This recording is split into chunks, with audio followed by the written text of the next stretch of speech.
ისტორია სავსეა უცნაური წესებით.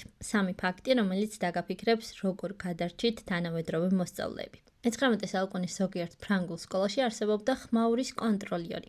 ის იყო მოსწავლე, რომელიც მთელი გაკვეთილის განმავლობაში ოთახის კუთხეში იდგა და ჩუმად უთვალთვალებდა, ვინ ჩურჩულებდა. თუ ვინმეს დაიჭერდა, მაშინვე მას გადასცემდა თავის სპეციალურ ნიშანს, რითაც მithვალყურის პასუხისმგებლობა მეორე მოსწავლეზე გადადიოდა. დღის ბოლოს, ვისაც ხელში ეს ნიშანი ჰქონდა, მასწავლებელი სასტიკად ჭიდა. სანამ შემდეგ ნაწილზე გადავალ, იქამდე გამოიწერე ჩემი არხი.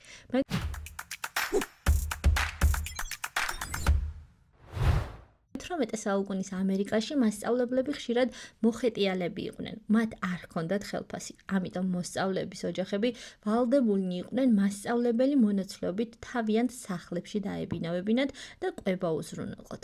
მოსწავლეებს ხშირად უწევდათ გაკვეთილების გავლა სრულიად უცხო, ხანდახან კი ნახევრად დანგრეულ ფარდულებშიც კი. რაც დამეთანხმებით, რომ თანამედროვე გადმოსახედიდან არც ისე საინტერესოდ ღერს. მე-17 საუკუნის გერმანიაში კი კალიგრაფიას არა მხოლოდ ესთეტიკური, არამედ რელიგიური დანიშნულება ჰქონდა.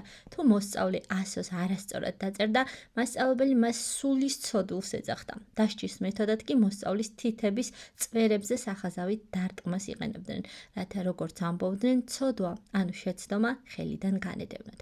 რომელმა უფრო გაგაკვირვა ხმოვანმა საზომმა, მოხეტიალე მასწავლებლებმა თუ სულის ცოდვილებმა დაწერე კომენტარებში, მეტი საინტერესო კონტენტისთვის კი გამომიწერე.